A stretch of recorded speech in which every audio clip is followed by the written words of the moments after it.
Buenos días, hermanos. Sean todos bienvenidos. Es una gran bendición estar con ustedes en esta hermosa mañana que el Señor nos ha dado, para que nos gocemos en Él, para que nos enfoquemos en Él, para aprender de Él, para llenarnos de Él, de su palabra y de su Santo Espíritu. Qué bueno es el Señor. Antes de iniciar mi sermón, yo quiero en primer lugar reconocer a algunas personas que usualmente no se piensa en ellos durante el Día de los Padres. En primer lugar, quiero reconocer a las madres que han tomado el rol de padres porque el padre no está presente.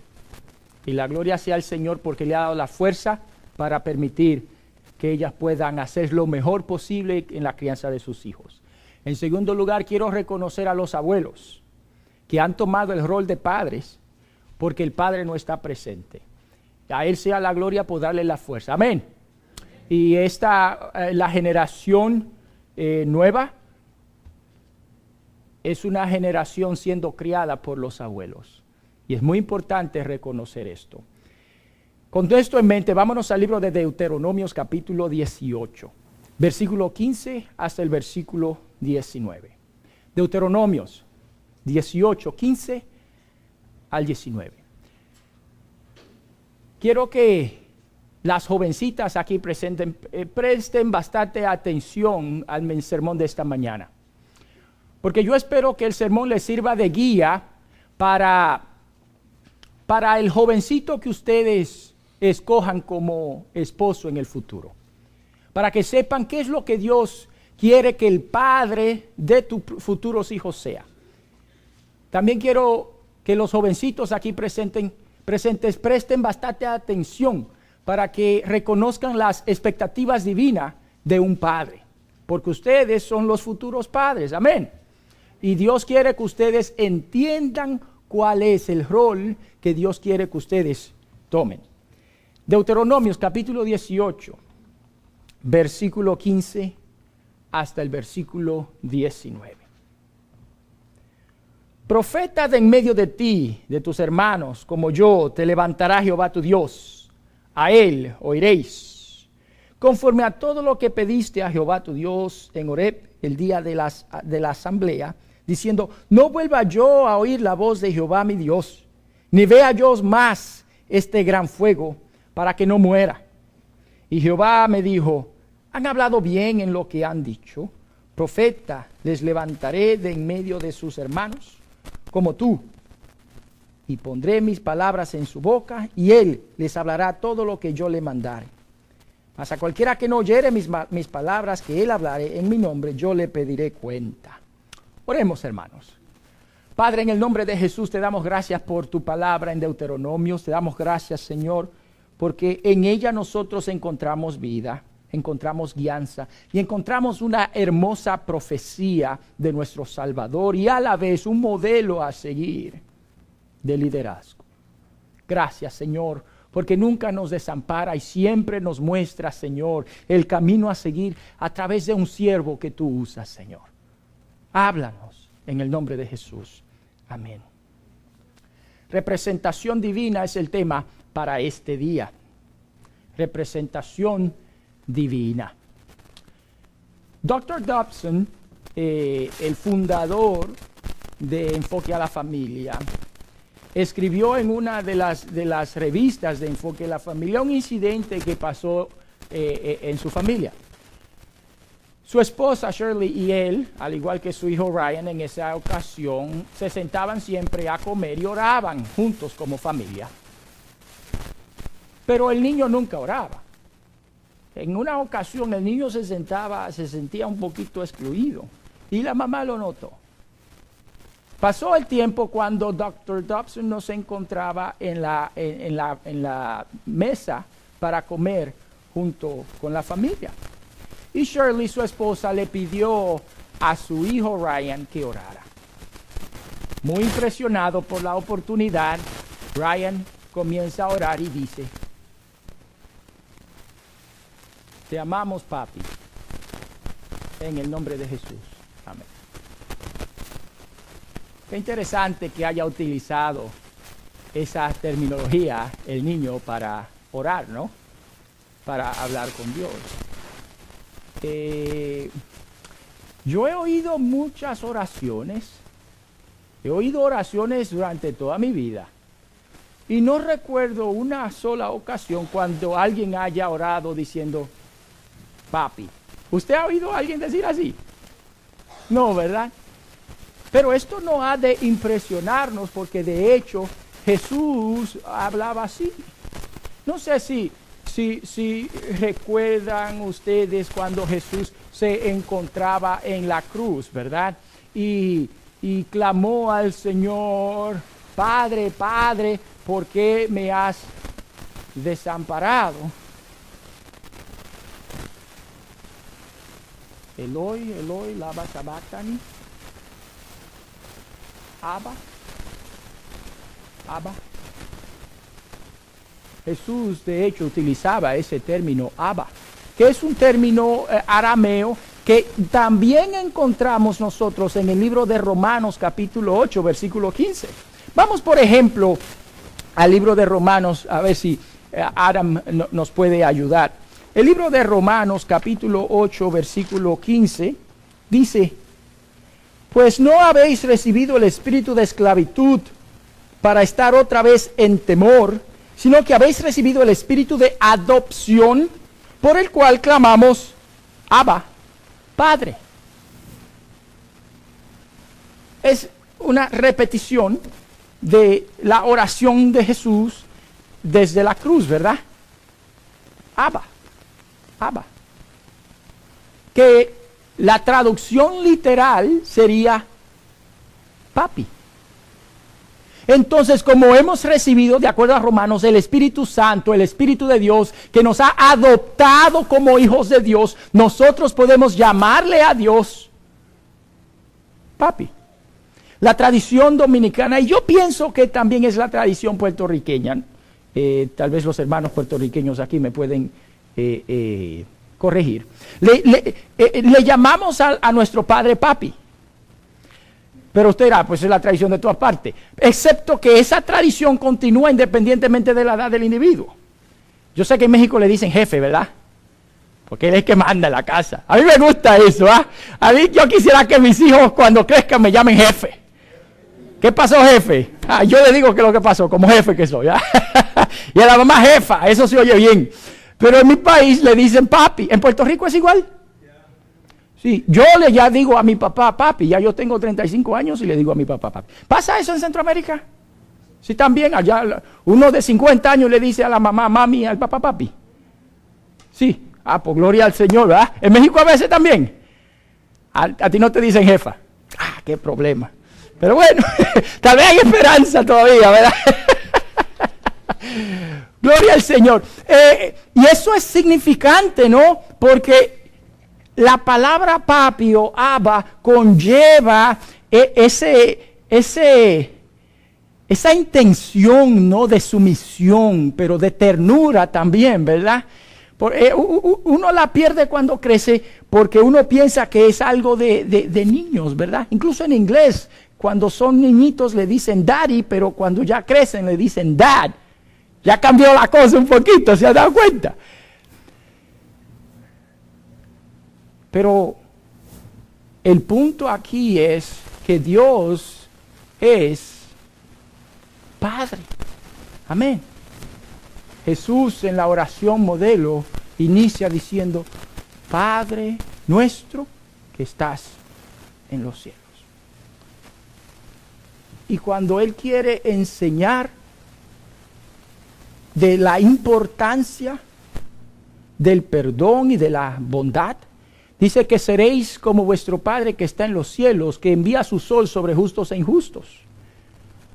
Padre, papi. Dios actúa como Padre, ¿verdad que sí? Porque Él es proveedor. Una familia tradicional, una familia que sigue los principios bíblicos, el Padre provee. Dios es nuestro proveedor. Un término hebreo que encontramos en el Antiguo Testamento es Adonai o Jehová Jaira, nuestro proveedor. Y nosotros hemos gozado de las provisiones divinas, amén. Porque Dios es nuestro Padre. Gozamos de la respuesta a nuestras oraciones. Gozamos de su Santo Espíritu, quien provee su presencia en momentos de soledad, que sin duda alguna todos pasamos en alguna ocasión. Y en momentos de necesidades grandes económicamente, el Señor viene y se manifiesta porque Él es nuestro proveedor. Como decía el Salmos que leímos, el 68, que Dios es Padre de los huérfanos. ¿Por qué es Padre de los huérfanos? Porque están en necesidad de una provisión personal de un guía, de un padre. Y defensor de la viuda, ¿por qué? Porque las viudas están en necesidad de provisión, de protección, de defensa. Dios es Padre porque provee, porque sostiene, porque protege. Si usted quiere ver el hombre que no conoce, amenace a los hijos. ¿Verdad que sí? Si los hijos de uno están en peligro, uno la pierde, ¿verdad? Pierde la cabeza.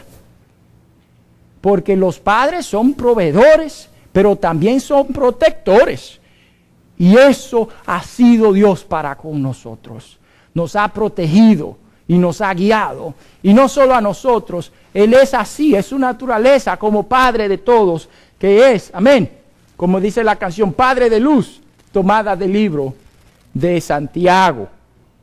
Él es nuestro Padre, Él es nuestro guía, Él es nuestro protector, Él es quien nos sustenta, Él es quien nos defiende. Dios desde el inicio fue el Padre de Israel. Israel es la creación absoluta del Señor. Fue Él quien escogió a Abraham y fue Él quien prometió a Abraham bendecir a través de él todas las familias de la tierra. Fue Dios quien renovó su promesa con Isaac, el hijo de Abraham, y con el nieto de Abraham, Jacob, y con las 12 tribus de Israel, y a través de ellos fue que el Señor cumplió su promesa. Durante la época de Moisés, Dios era el padre de Abraham.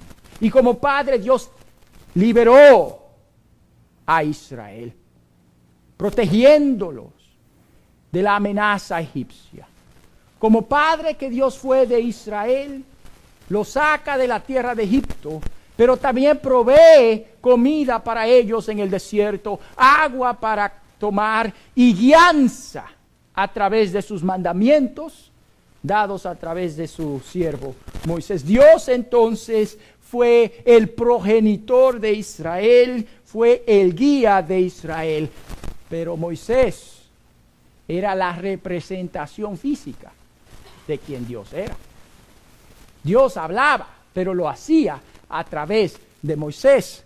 Cuando el Señor da los 10 mandamientos, utiliza a Moisés como medio de transportación y de comunicación de los 10 mandamientos. Cierto que Dios era el Padre, pero la representación de Dios lo era Moisés. En nuestro texto, la Biblia habla entonces de que Moisés iba a partir, ¿no? Se iba a ir con el Señor y que Dios iba a enviar un reemplazo, otro profeta como él. Y ese profeta, que era como Moisés, iba a guiar al pueblo de Israel. Dice versículo 15 de Deuteronomios 18, profeta de en medio de ti, de tus hermanos, como yo, te levantará Jehová tu Dios, a él oiréis. Y luego en el verso 18 se repite, profeta les levantaré de en medio de tus hermanos, como tú. En esta ocasión nuestro Dios se encuentra hablando. Y luego dice, y pondré mis palabras en su boca, y él les hablará todo lo que yo le mandare. Porque el profeta era la representación de Dios ante el pueblo de Israel. Eso era Moisés, y eso también iba a ser el reemplazo de Moisés, quien lo fue Josué, pero que en esta profecía encuentra su culminación en la persona de Jesús. Amén. En la persona de Jesús, quien fue la representación física viva y la encarnación de nuestro Dios Todopoderoso.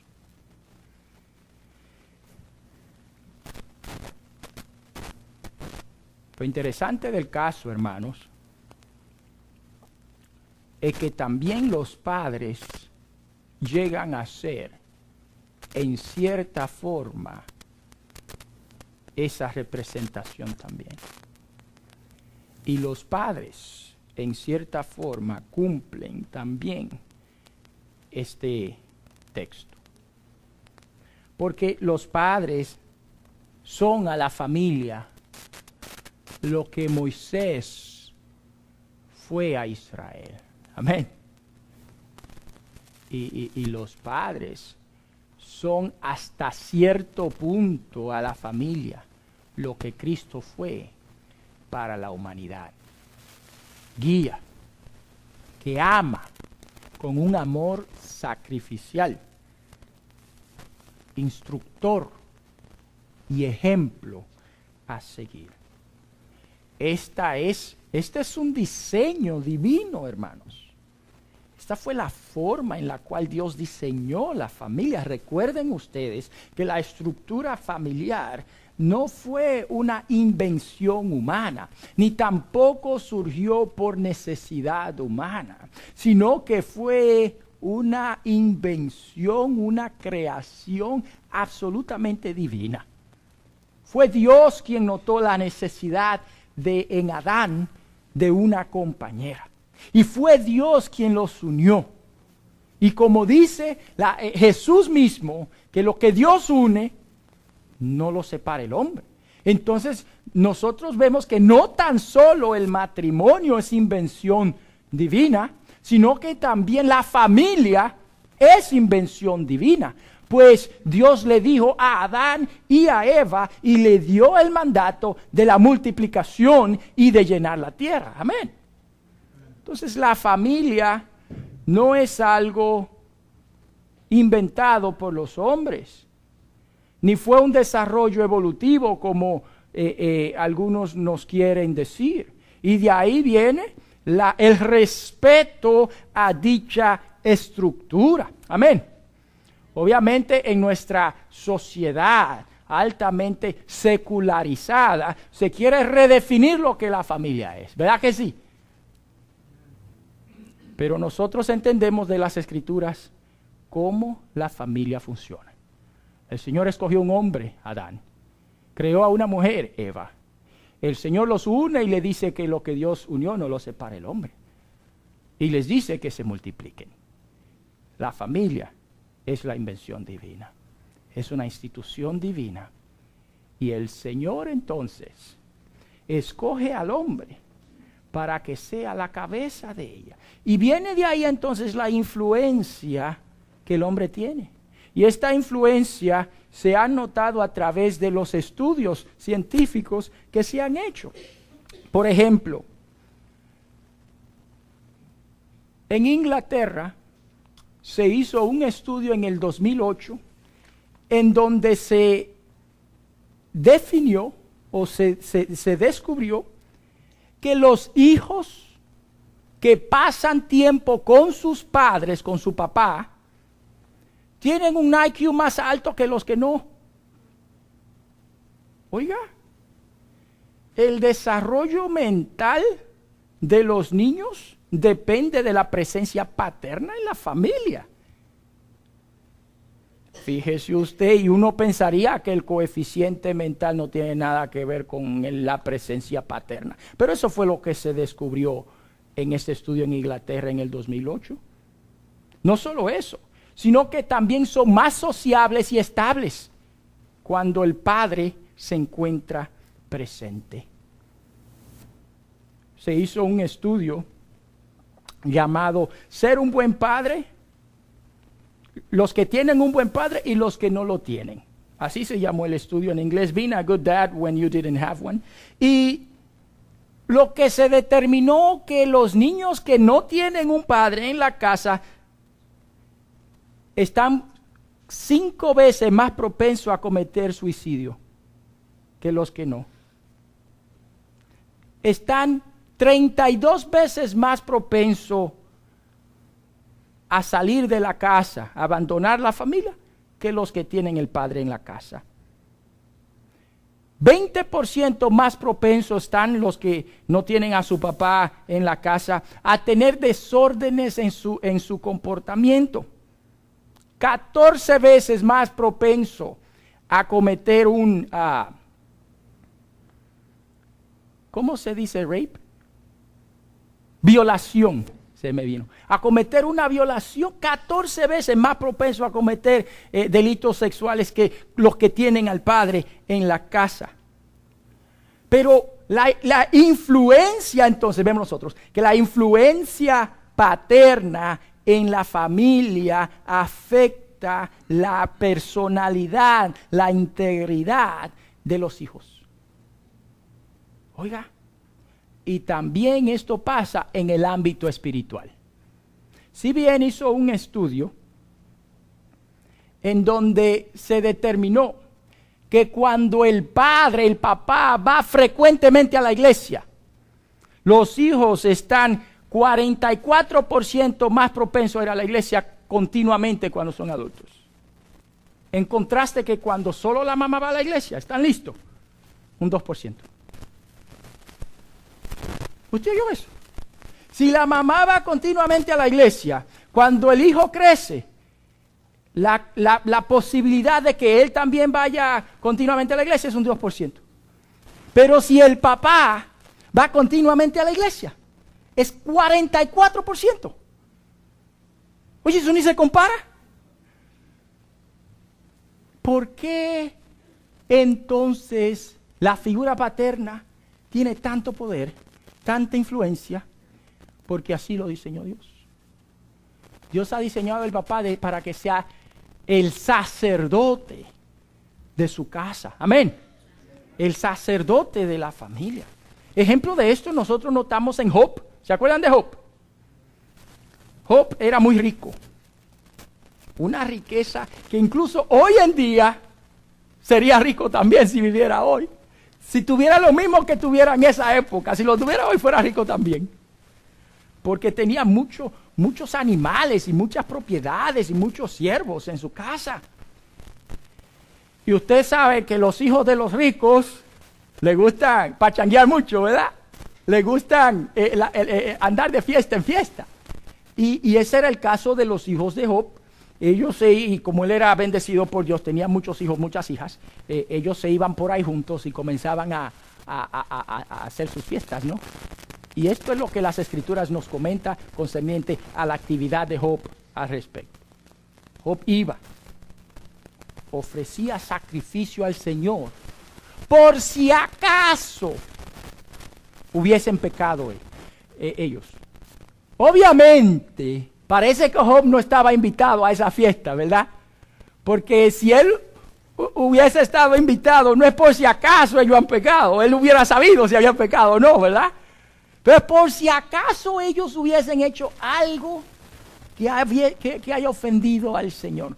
Pero lo curioso del caso aquí, hermanos, es que en el Antiguo Testamento el trabajo de quién es ofrecer los sacrificios.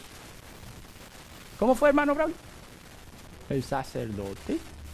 Obviamente uno deduce que Job fue escrito antes del libro de Levítico y del sistema sacerdotal.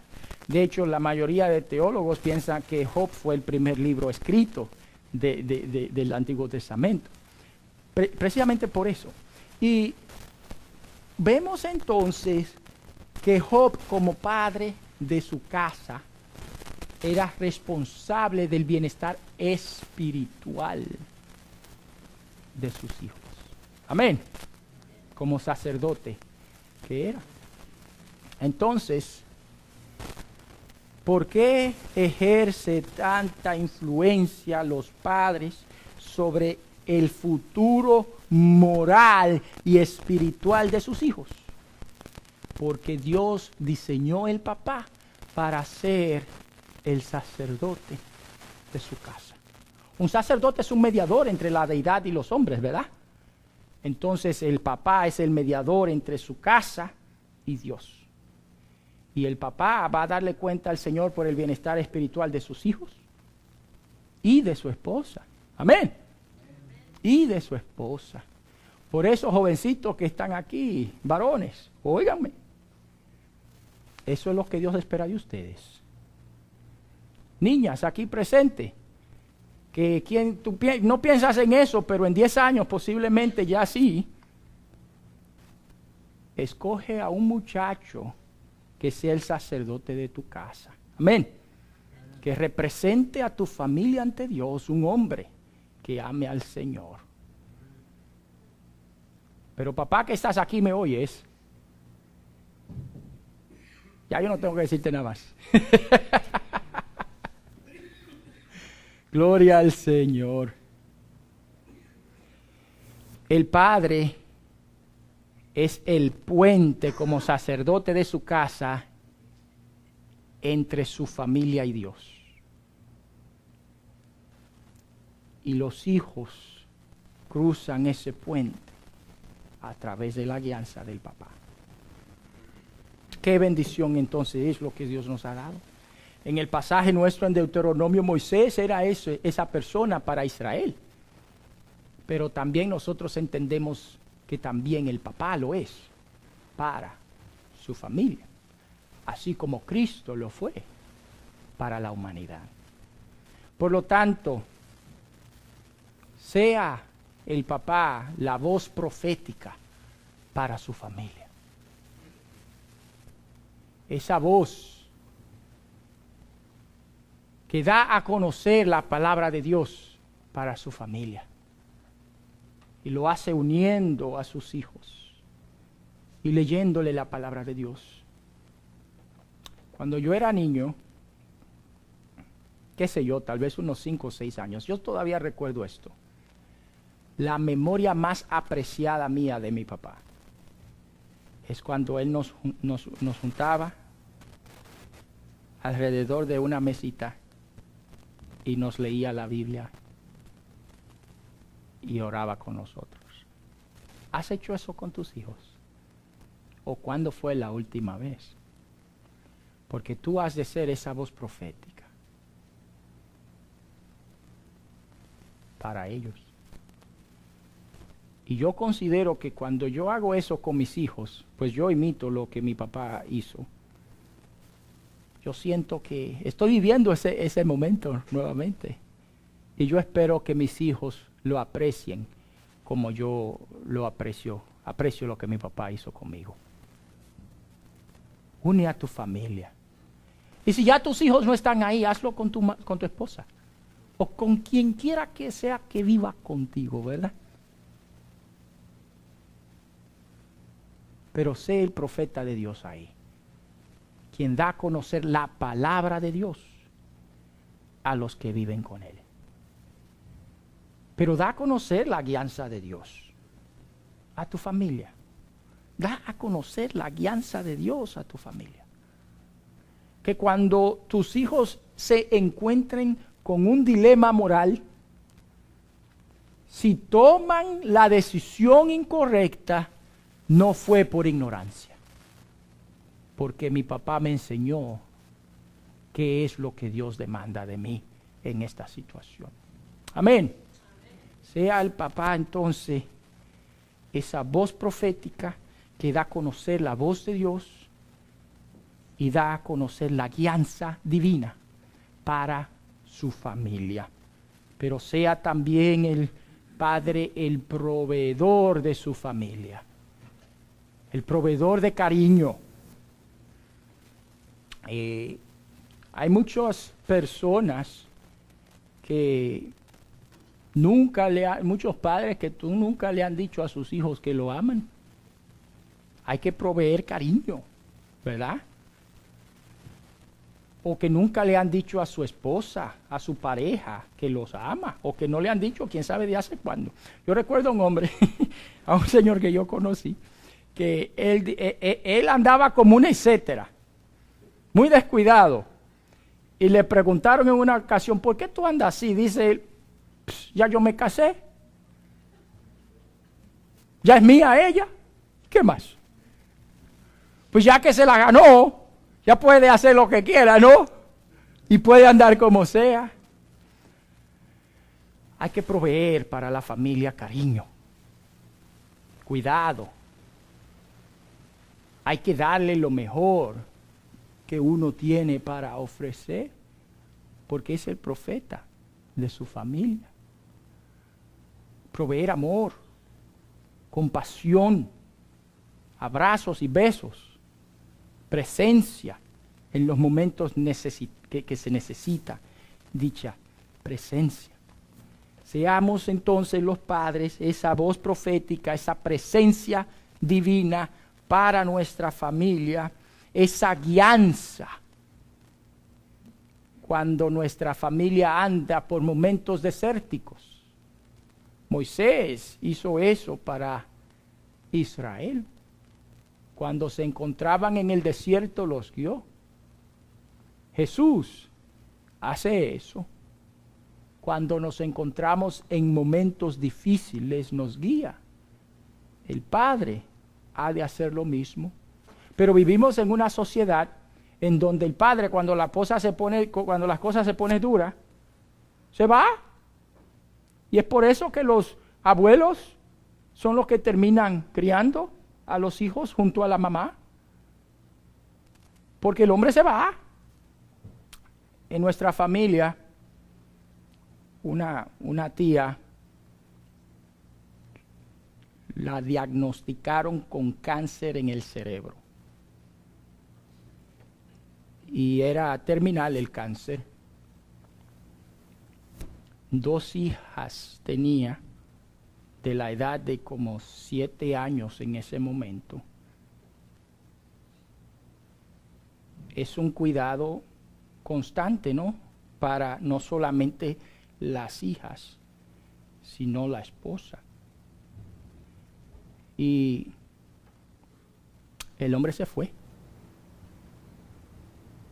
El hombre se fue. No quería cuidar de la esposa ni de los hijos. El hombre se fue. Y la abuela, viuda, de 65 años entonces, crió a las hijas y cuidó de su hija. Porque el papá se fue. Él se fue. Esa es la sociedad nuestra, hermanos. Nosotros sabemos eso. Y este no es un ejemplo aislado. Posiblemente usted conozca a alguien que haya hecho eso. Pero el papá, que es profeta de su casa, el papá, que es sacerdote de su casa, se queda. Amén. Porque en los momentos desérticos no abandona, sino que guía y que provee. Obviamente no todos los que estamos aquí somos padres.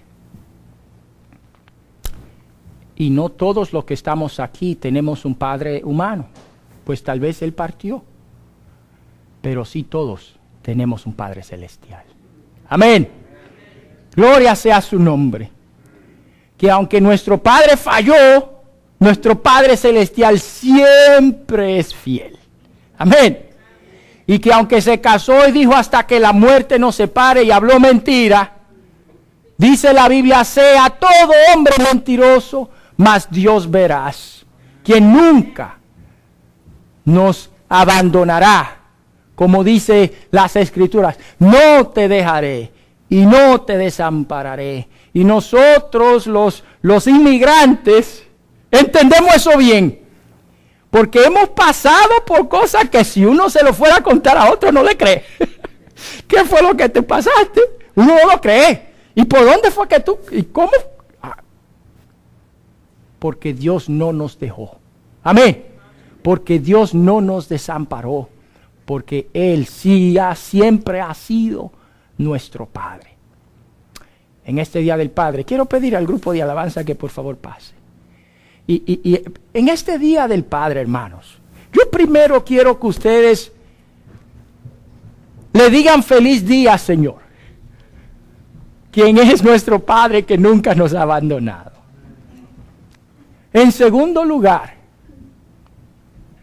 como padres que somos, aceptemos el reto de ser y continuar siendo el sacerdote de nuestra familia, la representación divina en nuestra familia, así como Moisés lo fue al pueblo de Israel, así como Jesús lo fue y lo es para su iglesia.